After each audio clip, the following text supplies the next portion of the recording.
सोनपुर राज्य के एक छोटे से गांव में हरिया नाम का एक किसान अपने 20 वर्षीय पुत्र और बूढ़ी पत्नी के साथ रहा करता था।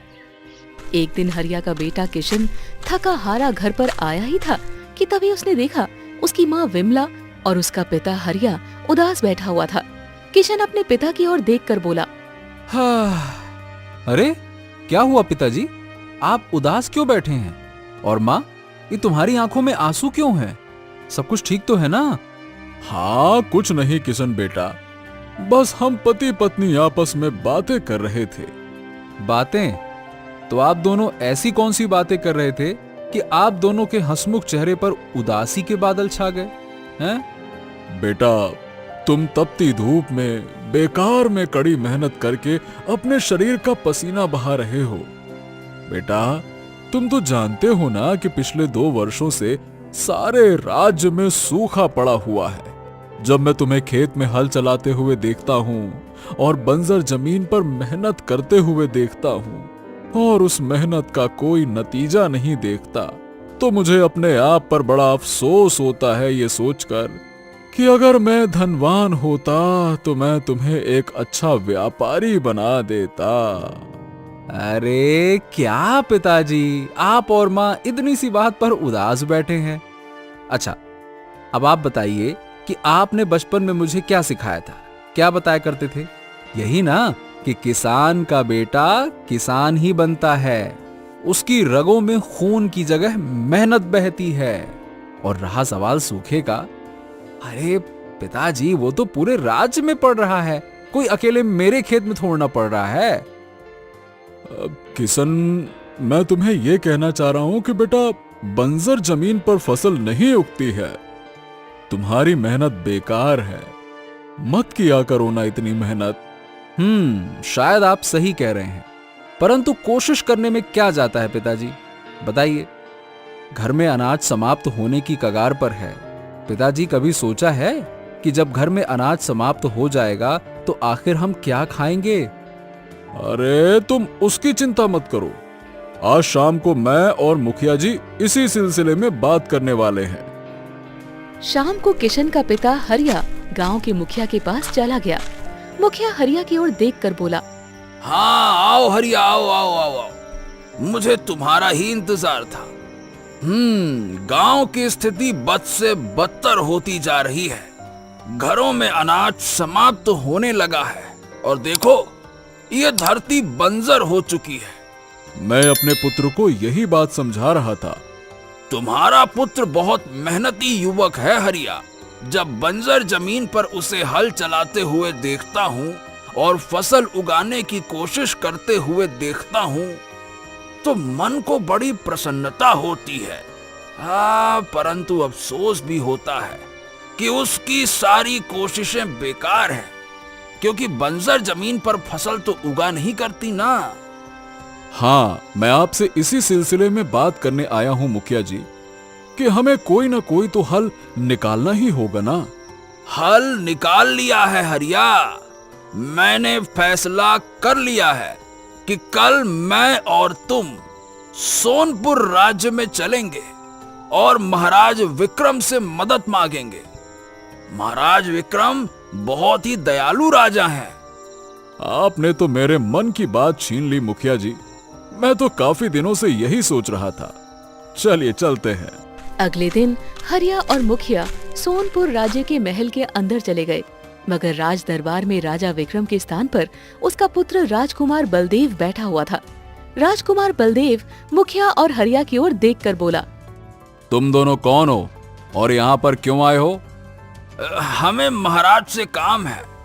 महाराज यहाँ पर नहीं है, वो कुछ समय के लिए राज्य से बाहर गए हुए हैं, बहुत जरूरी काम के लिए। तब तक मैं ही इस राज्य का कार्यभार संभाल रहा हूं। तुम्हारी भाषा में कहा जाए तो इस समय मैं ही तुम्हारा महाराज हूं। बताओ, किस काम के लिए यहां पर आए हो? महाराज, हमारा गांव सूखे की चपेट में है। धरती बंजर हो चुकी है, फसलें नहीं उग रही हैं और गांव में अनाज भी समाप्त होने की कगार पर है। हमारी सहायता कीजिए राजकुमार। अगर अनाज समाप्त हो गया तो हम सब भूखे मर जाएंगे, कहाँ जाएंगे? मुखिया की बात सुनकर राजकुमार बलदेव जोर जोर से हंसते हुए मुखिया का मजाक उड़ाने वाले अंदाज में बोला,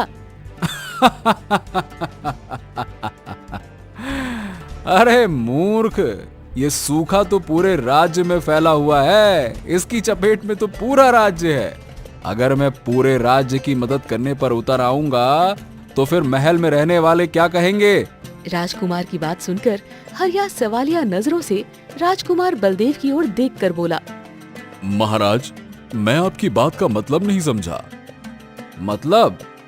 तो सुनो, मतलब यही है कि जब राज्य में सूखा पड़ता है तो हर किसी को अपनी अपनी पड़ी होती है, और सूखे में अगर किसी को भोजन खाने का अधिकार होता है तो वो सिर्फ राजा और महलों में रहने वाले लोगों का। निकल जाओ यहां से, मैं तुम्हारी कोई सहायता नहीं कर सकता और दोबारा यहां पर आना भी नहीं। मैं अपने पिता की तरह नहीं हूं, मैं अपने महल में भिखारियों को बर्दाश्त तक नहीं करता। निकलो यहां से। हरिया और मुखिया मुंह लटकाकर अपने गांव आ गए। हरिया का लटका हुआ चेहरा देखकर उसका पुत्र किशन उससे बोला, क्या बात है पिताजी, ये आपका चेहरा लटका हुआ क्यों है? हरिया अपने बेटे को सारी घटना बताते हुए बोला, महाराज राज्य में मौजूद नहीं है और राजकुमार बलदेव ने मुझे और मुखिया जी को अपमानित करके महल से बाहर निकाल दिया। ये सुनकर किशन के चेहरे पर क्रोध झलकने लगा। आखिरकार ये राजकुमार बलदेव अपने आप को समझता क्या है? उन्हें कोई अधिकार नहीं है अपनी प्रजा को इस तरह से अपमानित करने का। तभी किशन की माँ विमला अपने पुत्र से बोली, तुम्हारी बात सही है किशन, परंतु हम कर भी क्या सकते हैं? ये आप कैसी बातें कर रही हो माँ? अगर राजा प्रजा पर अत्याचार करता है तो प्रजा का भी तो अधिकार होता है ना उसके खिलाफ आवाज उठाना। लेकिन किशन, महाराज इस समय राज्य में नहीं है। मुखिया जी और तुम्हारे पिता का अपमान राजकुमार ने किया है। महाराज विक्रम तो बहुत ही दयालु है। परंतु आप शायद भूल रही हैं माँ कि महाराज के बाद राज्य की बागडोर महाराज का बड़ा बेटा राजकुमार बलदेव ही संभालेगा। अगर अभी से उसकी सोच प्रजा के प्रति ऐसी है तो वो तो सारे राज्य को तहस नहस कर देगा। मैं चुप नहीं बैठूंगा। हमारा गांव भूख से तड़प रहा है और महल में रहने वाले लोग वो अपना जीवन ऐशो आराम से व्यतीत कर रहे हैं। वाह वाह वाह वाह वाह। मैं कल ही राजकुमार बलदेव से मिलने जरूर जाऊंगा।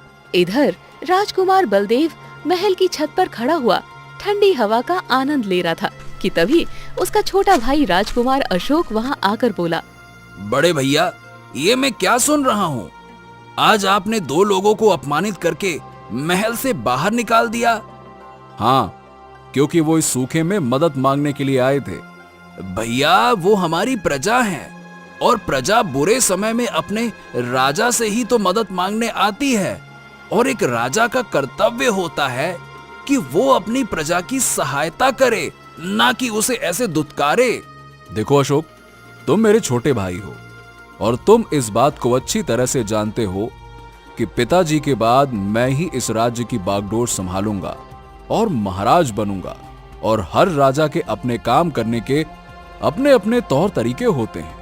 बेहतर होगा कि तुम मेरे मामले में दखल मत दो, नहीं तो कहीं ऐसा ना हो कि राजा बनने के बाद मैं तुम्हें कारागार में डलवा दूं। इतना बोलकर राजकुमार बलदेव घमंड से अकड़ता हुआ वहां से चला गया और बेचारा राजकुमार अशोक मुंह लटकाकर अपने कक्ष की ओर चल दिया। अगले दिन राजकुमार बलदेव दरबार में बैठकर अपनी पत्नी सुलेखा के साथ हंसी मजाक कर रहा था कि तभी वहां की दरबार में किशन आ पहुंचा। राजकुमार बलदेव किशन की ओर देखकर बोला, अब तुम कौन हो और यहाँ पर क्यों आए हो? मेरा नाम किशन है राजकुमार। कल मेरे पिताजी और मेरे गांव के मुखिया आपसे सहायता मांगने के लिए आए थे। उन्होंने आपको बताया कि पूरा गांव सूखे की चपेट में है, परंतु आपने उनकी कोई सहायता नहीं की और उन्हें अपमानित करके महल से बाहर निकाल दिया। मूर्ख लड़के, गरीबों का कोई अपमान या सम्मान नहीं होता। राजा उनके साथ कोई भी व्यवहार करे, उनका काम होता है उस व्यवहार को चुपचाप बर्दाश्त करते रहना। ये सुनकर किशन बुरी तरह से क्रोधित होता हुआ बोला, आप अच्छा नहीं कर रहे हैं राजकुमार बलदेव। मैं जानता हूं कि महाराज के बाद आप ही इस राज्य की बागडोर संभालेंगे, परंतु आपका प्रजा के प्रति ये नकारात्मक व्यवहार इस राज्य को, यहां तक कि आपको भी बर्बाद कर देगा। आपके इस व्यवहार से प्रजा बागी हो जाएगी और आपको ये समझना होगा कि बागी प्रजा के हाथों बड़े से बड़े राजा, बड़ी